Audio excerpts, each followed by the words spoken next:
Mamadou Mota, il y a Maître Alice Com, fidèle chrétienne de l'église évangélique du Cameroun, qui sur Jambo FM a dit tourner le dos à l'église évangélique du Cameroun. Désormais, elle va rester chez elle, nous a-t-elle dit.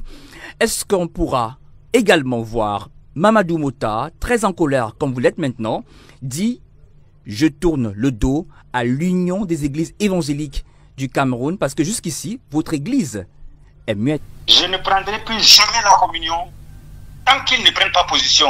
Et je sais que je vais appeler d'autres personnes à ne plus jamais donner leur offrande tant que les gens ne prennent pas responsabilité. C'est nous qui construisons l'église. Nous qui l'avons bâtie. Étant petits, nous avons suivi nos parents. Et quand aujourd'hui, les gens sont devenus des affairistes, ils veulent positionner leurs enfants à l'ENAM, ils veulent avoir des millions nuitamment juste parce qu'ils veulent soutenir un régime, qu'ils sachent qu'il y aura des représailles. Il y aura une révolution au sein des églises. Nous en avons les moyens et nous en avons la capacité. Qu'il soit clair, il sera très cher. Donc vous confirmez, Mamadou Mota, que dès ce dimanche, vous n'irez plus à l'église? La décision a été prise.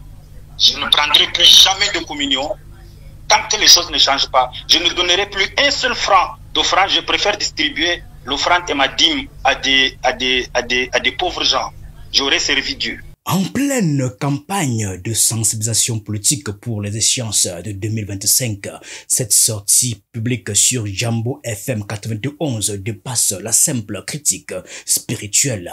Elle s'impose comme un acte de rébellion contre une église qui l'accuse de s'enfermer dans une posture de silence complice face aux maux sociopolitiques du pays. Mamadou Mota, ancien prisonnier politique et fervent défenseur des libertés, dénonce ce qu'il considère comme une capitulation morale de l'église évangélique du Cameroun, EEC. Cette dernière, par la voix de son président, le pasteur Bella Alexandre, a récemment interdit à ses pasteurs de s'exprimer sur les questions politique. L'argument avancé, préserver la paix sociale et éviter que les propos des ecclésiastiques ne sèment la confusion dans l'esprit des fidèles.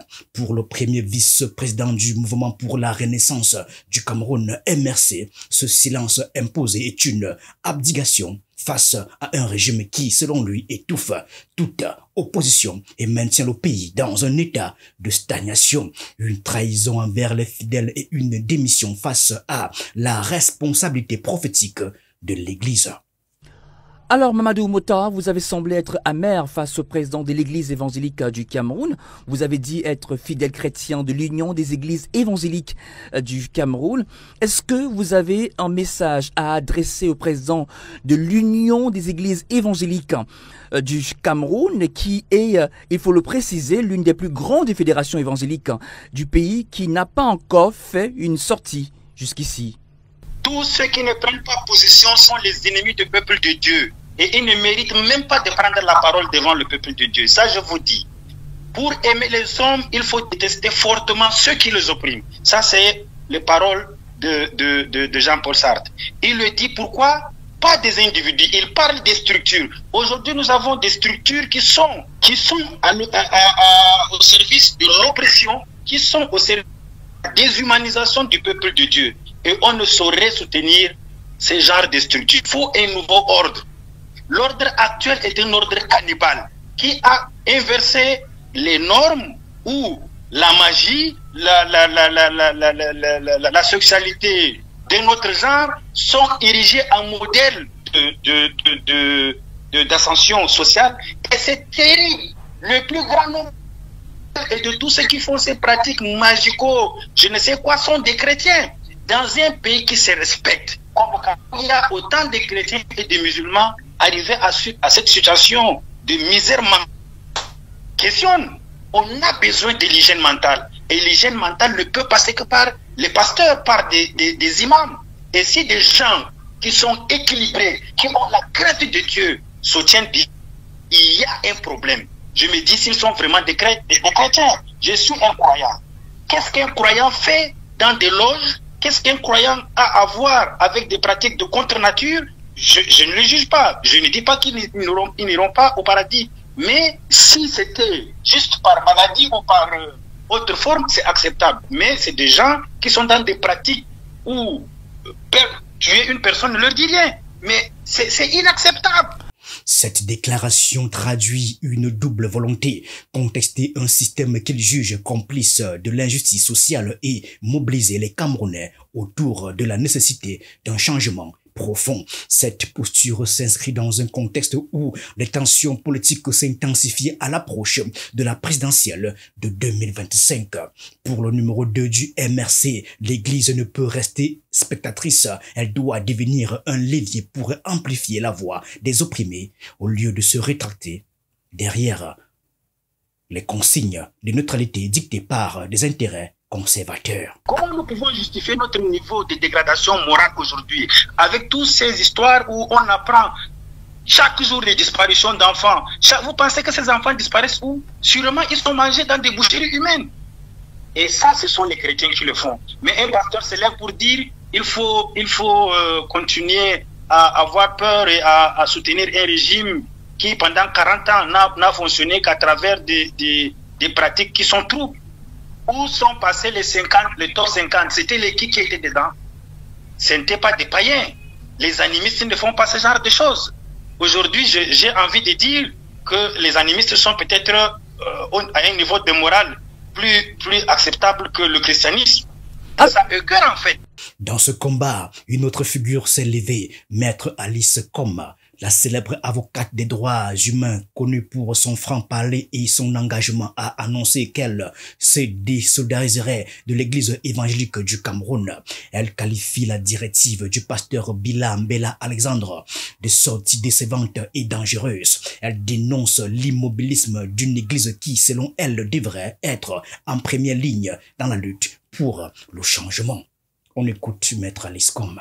On vous a vu saluer la sortie des évêques par rapport à la situation socio-politique que traverse le pays, mais il ne vous a pas échappé que cette semaine, le président de l'Église évangélique du Cameroun a fait cette sortie où il rappelait ses pasteurs à l'ordre de ne pas se prononcer sur ces questions, de ne pas faire montre de suivisme après la sortie des évêques. Que dites-vous à cette sortie? Est-ce que vous la saluez également ou vous avez été choqué par cette sortie comme de nombreuses personnes? Comment je peux saluer une sortie aussi décevante que dangereuse de la part de ceux qui sont des ambassadeurs de Dieu, c'est-à-dire du peuple? Oui. Comment je peux? J'ai honte d'appartenir à une telle église, moi. Et d'ailleurs, rien ne va m'y retenir désormais. Rien. Voilà. Comme Mamadou Mota, Alice Combes refuse ici de se contenter des moqueries ou des postures symboliques. Elle incarne une église alternative, celle qui choisit de se battre aux côtés des opprimés plutôt que de se taire par crainte de représailles. Donc vous pourriez, pour cette raison, quitter l'église évangélique? Je pourrais rester chez moi, tout simplement. Rester chez moi, travailler au corps avec les enfants qui vont voter bientôt, pour leur expliquer, pour voir, les écouter, voir comment on va s'organiser. C'est aussi les enfants de Dieu, à ma façon. Mais je pars avec eux. Voilà. Donc c'est une chrétienne déçue? Non, chrétienne, ça veut dire que vous mettez Jésus dans leur camp? Non. Le chrétien, c'est celui qui s'occupe de ses ouailles, de ses prochains. C'est celui qui fait coïncider les paroles qu'il prononce. Aime ton prochain comme toi-même. Qui les fait coïncider avec la réalité quotidienne des populations et des ouailles. Voilà ce que j'appelle un chrétien. Le pasteur Bila Mbela Alexandre, président de l'EEC, justifie sa directive par la nécessité de préserver la paix sociale. Dans une lettre adressée aux ouvriers ecclésiastiques, il les rappelle que seules les instances supérieures de l'Église, notamment le synode général, peuvent se prononcer sur les questions sociopolitiques. Ce silence impose tranche avec les prises de position plus audacieuses de certains prélats catholiques tels que Monseigneur Cléda ou encore Monseigneur Barthélemy Yaouda Urgo, qui appelle ouvertement à une alternance politique en 2025. Alors, vous estimez que Jésus n'est pas dans leur camp, qui se trouverait dans leur camp? Non, ça ne correspond pas à ce qu'ils nous en disent eux-mêmes, tous les dimanches. C'est le contraire de ce qu'ils nous disent. Selon vous, c'est Satan qui est désormais dans leur camp, qui est dans leur camp? Je ne sais pas qui est Satan, mais en tout cas, ce n'est pas chrétien, leur attitude. Les prises de position de Mamadou Mouta et de Alice Com ne sont pas des actes isolés. Elles traduisent une révolte plus large contre un système où les instances ou les institutions, qu'elles soient religieuses ou politiques, semblent avoir perdu de vue leur mission première, servir le peuple. Leur dissidence est un appel à une église engagée qui ne se contenterait plus de prêcher la paix, mais qui travaillerait activement à bâtir une société plus juste. La métaphore est claire. Pour Mamadou Mouta et Alice Com, l'église ne doit pas être un sanctuaire muet, mais une tour de guerre d'où résonne l'appel à la justice. Ce message porté avec force à l'aube de 2025 pourrait bien catalyser une prise de conscience collective et élargir le débat sur le rôle des institutions religieuses dans la transformation politique du Cameroun.